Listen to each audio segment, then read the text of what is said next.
Hi guys, it's Ophidium here. I hope you have a nice day. Today I'm going to go through a short tutorial on how to quickly set up my Fibonacci strategy.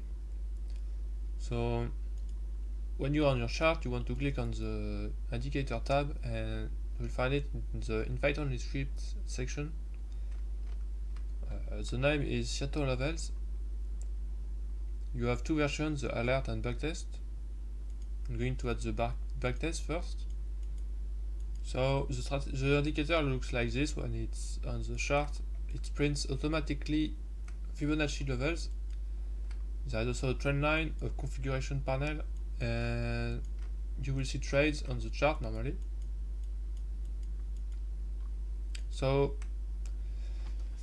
the idea is to create a long and short strategy based on the levels. So when the price crosses a level, and it will enter a trade, and it will exit a trade when it crosses another level. And the idea is that you can choose which level to enter and to exit. So for that you will need to open the settings by clicking here, settings, and you will see all the settings. So there are a lot of customization possible, as you can see. I'm not going to go through each one of the parameters, but in short, you can configure the longs here. You got the condition for the entry. So usually, most often you want to use crossover. And there are two entry possible. If you want, you can choose any level you want. So from the support to resistance. Here, for example, I have Fib 23 selected. I can choose another entry, or I can disable it if I don't want a secondary entry. I got the first exit, which is here by default is resistance, and got a secondary exit, which is support. So it works like this. We got a long when price crosses one of these two levels, and the strategy will exit the long when the price crosses any of these two levels. You can configure the same thing for short signals. Okay. You've got a trend filter that you can see the trend line here, which is changing colors. You can see it's red and green. This is used to only trade in the direction of the market. Okay, but if you do not want to use it, you can disable it by clicking here. But I recommend to use it. You can change the trend line length, and you can see some backtest settings, some graphic settings that they are not really important. What I want to talk about is this parameter. These two first parameters are used to change the calculation of the Fibonacci levels. Okay. So the Fibonacci are calculated using the last swing high and swing lows in the price. So you can change the number of bars used to calculate this. So this is this parameter. For example, you can increase it a bit. I recommend to use at least a number of 2000 in order to get some significant levels. So here we can see with 500 we got some a little more significant levels. You can change the entry and exit alert type. So, but if you want to use once per bar close or once per bar, for example, here you can use for the entry once per bar close. And basically that's it for the strategy parameters. So here, since I have the backtest version, I can see the results in the strategy tester. Okay. Just one thing about the backtest: you want to look at the initial capital, order size. You want an order size that is smaller than the initial capital. So one contract here in crypto, for example, it is one coin, so one Bitcoin. So we use one contract for 10,000. And you want to check also the commissions. So this is just in order to get some realistic results, okay? So you can use this strategy not only in crypto, but you can also use it on Apple, on stocks, any kind of stocks. Yeah, for example, on Apple. From my experience, you want to use a time frame around 15 minutes, okay?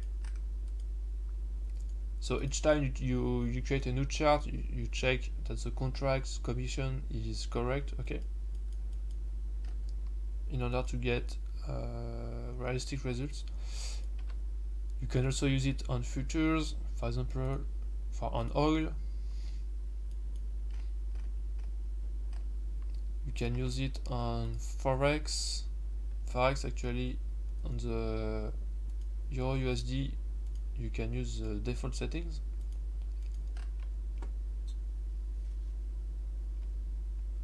It also works on CFD. I have a chart open here for gold and cryptocurrency. So I'm now going to talk about the alert version, okay? So you add the alert setup version in order to create some alerts. So you move the mouse on the name and you will see 3 dots. You click and you click add alert. Usually it should work. Why it's not working, I don't know. Or you can click here. Okay, it's not working.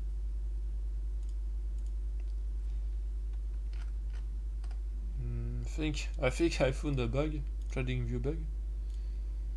I'm going to refresh the chart. When you get this kind of bug, you just need to refresh, I think. So yeah, we change the chart, but it's not a problem. I'm going to add the indicator once again. The alert version is that we want. Okay, so to see the bug is gone. I don't know why there is a bug. So you can see that in the condition you must select the alert setup, and you will see signals. So you got the one you want to use is long exit, short exit. Okay.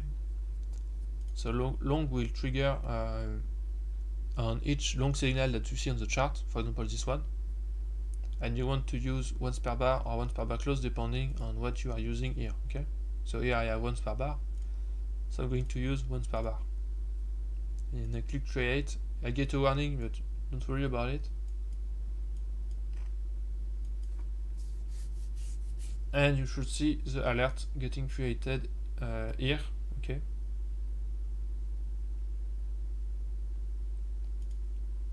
So here we got the alert to enter long, and if I want to add an alert to exit long, I'm going to use the long exit, okay? And that's it basically. You do the same thing for shorts. Okay, so short exit. If you want an alert for only the long exit number 1 or long exit number 2, you can use these two. If you want to use only the long trend exit, which is this option, okay, you can also use it. And I think that's all basically about there is to know. This is all there is to know about the alerts. Oh, one more thing though, is that once you create the alert, you cannot change the settings. If you change the settings, you have to delete it like this, and you must create it once again, because the alert is saving a copy of the indicator at the moment you create them. So that's why you must do this. So what I recommend to do is, once you have a strategy and that you are fine with it, I recommend to save the chart, create the alerts, and never touch the chart again, so that you are sure that the alerts are corresponding to the strategy. Alright guys, so it's almost 10 minutes already. Just going to show you how to get the indicator if you want. So I'm going to go on my website. which is Blockchain Fiesta. I will put a link in the description. So you go in the indicator section and you can see the package. So when you subscribe, you get access to all this indicator. You can click on each to see a description of the indicator, okay? And normally at the end you got the payment button, so you just click choose the plan and you will get the indicator in as soon as possible. Alright guys, that's all for the video. I hope to see you on the Discord channel and have a nice day.